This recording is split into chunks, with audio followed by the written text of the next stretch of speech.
Bab 625. Kesulitan.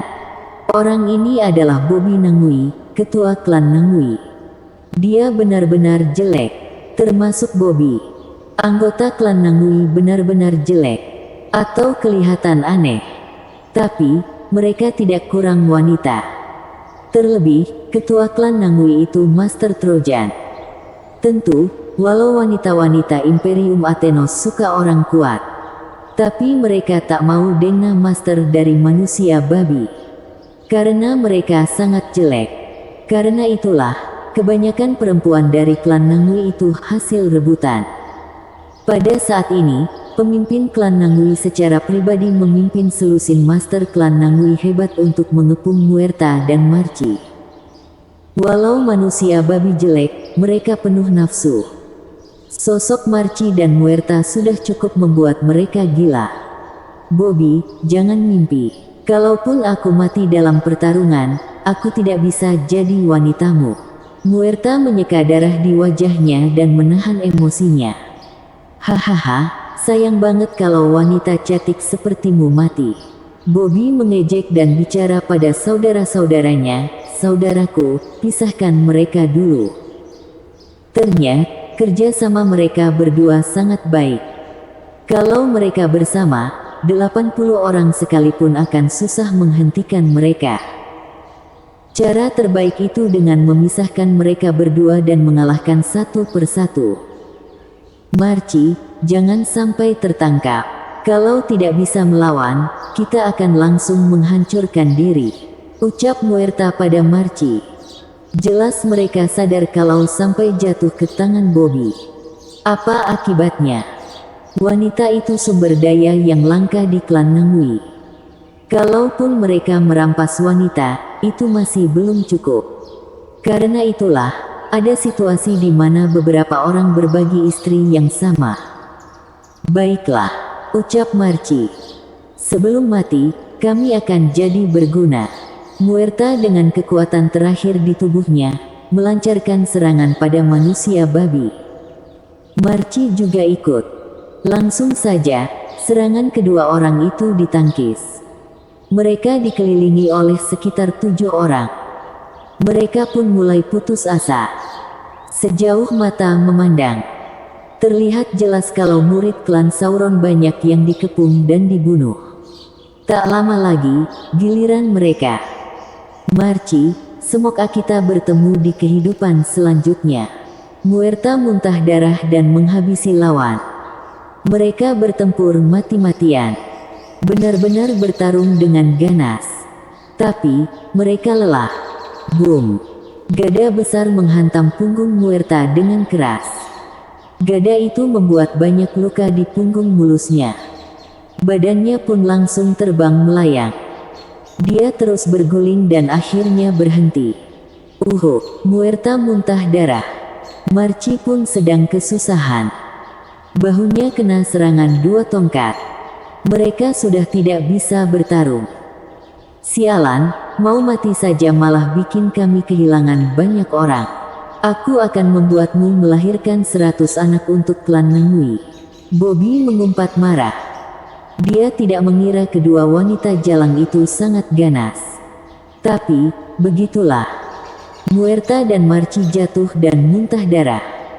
Mereka saling menatap, saling memberi salam terakhir. Jelas, mereka cuma bisa menghancurkan diri. Dengan kekuatan Bobby, dia tidak bisa menghentikan mereka berdua menghancurkan diri.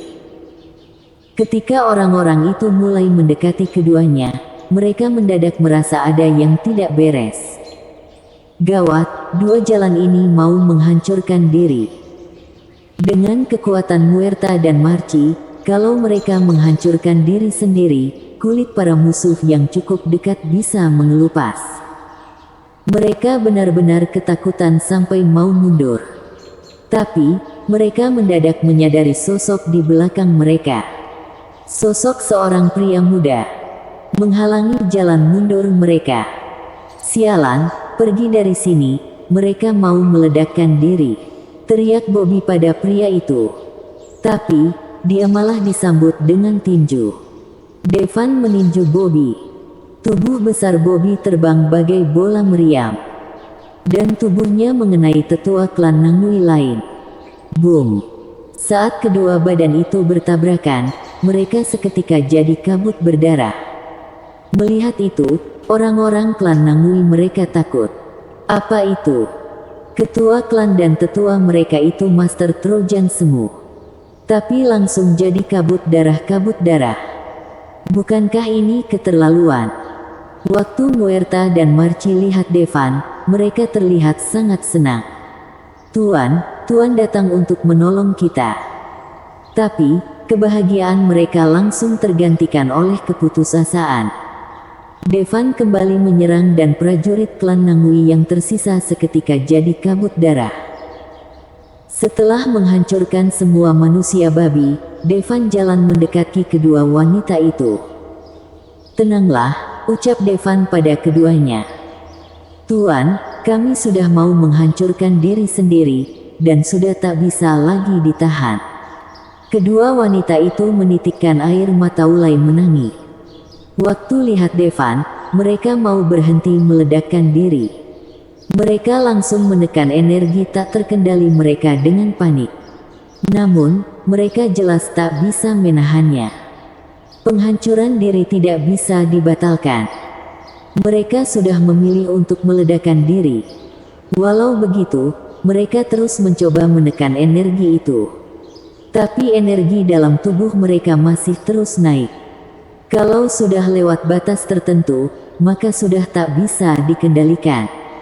Mereka berdua akan meledak. Andai Devan datang lebih cepat, jadi mereka tak perlu menghancurkan diri. Bisa jadi, memang ini takdirnya. "Maaf, Tuan, kami cuma bisa melayanimu di kehidupan selanjutnya," ucap Muerta dengan penuh keputusasaan. Tapi, Devan langsung menghampiri Muerta. Dia letakkan tangannya di kepala Muerta. Kemudian, kekuatan Muerta kembali tenang. Lalu, Devan menghampiri Marci. Melakukan hal yang sama. Kekuatan Marci pun kembali tenang. Ini, kenapa bisa begini? Mereka berdua benar-benar kaget. Mereka tidak pernah tahu kalau penghancuran diri bisa dibatalkan. Orang paling kuat sekalipun tak bisa menghentikannya. Kalau sudah mengaktifkan penghancuran diri, pasti akan mati dan jadi abu. Tapi Devan cuma menyentuh tubuh mereka dengan lembut, dan kekuatan mereka kembali tenang. Inilah kekuatan aturannya. Hampir seperti kekuatan yang bisa diapaki di saat apapun. Asal dia cukup kuat, dia bisa melakukan segalanya. Beda aturan, beda kegunaan. Sama seperti aturan peningkatan Eliana. Sebenarnya, aturan ramalan Devan juga bisa melakukan itu. Tapi, aturannya pakai kekuatannya sendiri. Karena itulah, walau dia memperkirakan kekuatan tempurnya akan meningkat 10 kali lipat, tidak mungkin terjadi. Tentu, ini akan bisa digunakan untuk melawan orang yang lebih lemah atau di bawahnya. Aturan ramalan bisa digunakan untuk pertempuran dan penyembuhan. Ini salah satu aturan utama antara aturan alam semesta. Walau begitu, Devan tidak bisa sembarangan pakai kekuatan aturannya. Namun, mereka berdua mau meledak. Bersambung. Bab 626. Gulingkan Venus. Dia cuma bisa maju. Untung tak ada yang salah. Devan tidak cuma memakai kekuatan aturan untuk menghentikan penghancuran diri mereka. Dia pun sembuhkan semua luka mereka. Mereka berdua pun selamat. Mereka berdua berlutut di hadapan Devan. "Terima kasih karena sudah menyelamatkan kami, Tuan." Devan menganggukkan kepalanya, memberitahu kalau mereka tak apa. Dia tadinya berpikir, mereka berdua bakal minta dia selamatkan klan Sauron. Namun ternyata tidak. Mereka bukannya tidak mau Devan menolong. Tapi, mereka tak punya alasan untuk Devan menolong mereka. Devan sudah baik melepaskan klan Sauron sebelumnya. Buat apa sekarang membantu klan Sauron? Kamu tidak memintaku menolong klan Sauron? Tanya Devan penasaran. Tuan, kalau kamu mau tolonglah, ucap Muerta sambil menahan emosinya. Sekarang ini, Walden dan kakek hitam terluka parah. Mereka kehilangan satu lengan, tapi mereka masih melindungi Vivi di belakang mereka. Vivi nangis. Tentu, dia cuma orang biasa. Setelah Devan menyembuhkannya, dia baru bisa berlatih. Tapi dia berlatih tidak terlalu lama. Kekuatannya tidak cukup. Kalaupun mau membantu, masih tidak bisa. Walden dan kakek hitam kelihatan putus asa. Seketika, Walden melihat Devan. Dewan, aku tahu aku tidak pantas minta kamu menolong klan Sauron, tapi Vivi tidak bersalah. Kumohon selamatkan dia, jadikan dia wanitamu juga tak apa. Teriak Walden pada Devan. Sehabis mengatakannya, dia menghadap Devan dari jauh. Kumohon selamatkan Marci. Kakek hitam pun ikut memohon. Kakek hitam, aku tidak takut mati. Vivi terus nangis dan mencoba membantu mereka berdiri. Tapi mana mungkin bisa membantu mereka berdiri. Melihatnya, Devan Oung menghela napas. Dia bukan orang baik. Namun Vivi memang tak bersalah. Dan dia juga bisa tahu, kalau wanita ini cukup baik. Dia pun perlahan menghampiri. Nak, ini masalah kami dan klan Sauron. Sebaiknya kamu tidak ikut campur. Seorang master alam raga Trojan menegur Devan. Devan cuma mengayunkan tangannya. Master alam raga Trojan itu pun lenyap. Wah, anak ini. Master alam raga Trojan lain yang mau menyerang Devan langsung kaget. Devan ayunkan lagi tangannya dan orang gitu lenyap lagi. Devan jalan ke depan dengan santai. Dia ayunkan tangannya dengan perlahan. Di setiap ayunan, selalu ada master alam raga Trojan yang jadi kabut darah. Orang-orang kaget dengan ini. Mereka itu master alam raga Trojan. Tembakan dari penembak jitu pun tak bisa menembus mereka. Ditekan seperti apapun tetap tak bergeming. Tapi cuma dengan ayunan tangan Devan, mereka jadi kabut darah. Kalau tidak lihat sendiri, tak akan percaya. Orang ini kekuatannya tingkat apa? Master alam roh Trojan mengumpulkan kekuatan roh dan bersiap menyerang roh Devan. Tapi Devan cuma meliriknya. Dan kepala orang itu langsung meledak. Tubuhnya langsung jatuh ke tanah. Lari. Melihatnya, orang-orang cuma terpikir satu hal. Bisa meledakkan alam roh Trojan. Orang ini Master Kaiser. Kemudian, orang-orang mulai kabur. Devan tidak mengejar mereka. Orang-orang yang mengepung dan menyerang Walden dan kelompoknya itu musuh teratas klan Sauron. Mereka saja sampai lari, yang lain mana mungkin berani tinggal. Mereka mulai kabur. Sungguh gawat. Mereka mulai dihadapkan dengan ayunan tangan Devan beberapa kali. Walden dan kakek hitam pun kaget. Walau mereka sudah menyaksikan betapa kuatnya Devan, mereka baru sadar sekarang. Mereka masih terlalu meremehkan kekuatan Devan. Ternyata, saat Devan melawan klan Sauron, itu belum seberapa. Dengan kekuatan Devan, dia bisa dengan mudah menghancurkan klan Sauron. Terima kasih. Walden langsung sujud pada Devan. Devan melihat ke arah Walden. Sebenarnya, semua ini karena klan Sauron. Kalau Vivi tidak ada di bawah pengaruh kekuatan aturan, klan Sauron tak akan keliling dunia dan memburu manusia lain. Kemungkinan dia masih tetap jadi budak Nikita. Dan hidupnya akan jadi sangat rendahan. Dan di akhir dia akan ditinggalkan Nikita. Atau mungkin dia akan mengakhiri nyawanya sendiri. Sepertinya dia juga harus berterima kasih pada klan Sauron.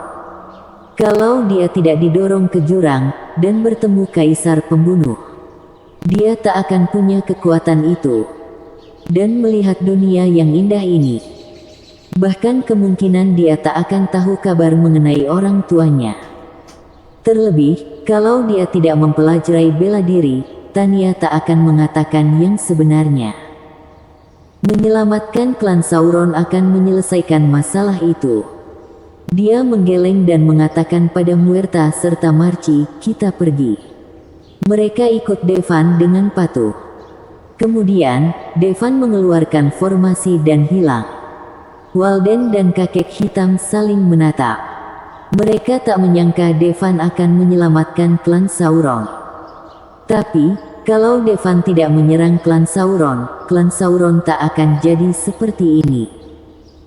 Formasi teleportasi yang digunakan Devan itu segel formasi tingkat tinggi yang dia dapat dari kakak senior, yang bisa memindahkannya dengan mudah kemanapun. Kemudian, Devan, Marci dan Muerta muncul di Sekte Lantara. Itu. Marci dan Muerta tercengang dengan bangunan megah di hadapan mereka. Mereka merasa energi di udara 10 kali lebih banyak dari sebelumnya.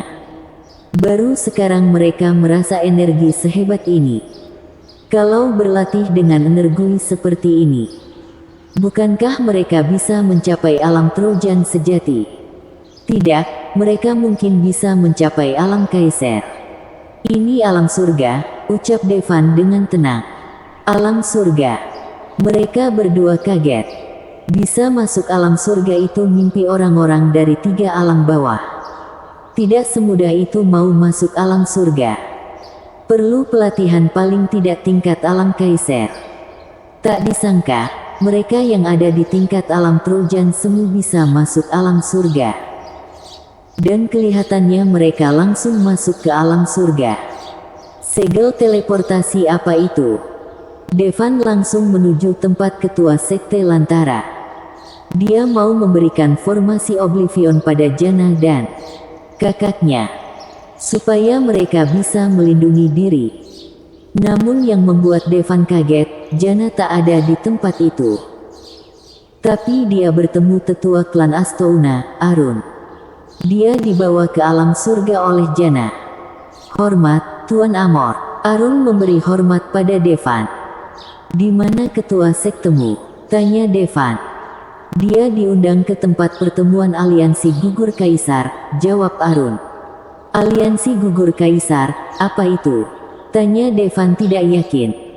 Itu aliansi yang terdiri dari ratusan sekte di alam surga, mereka mau menggulingkan Venus. Bersambung.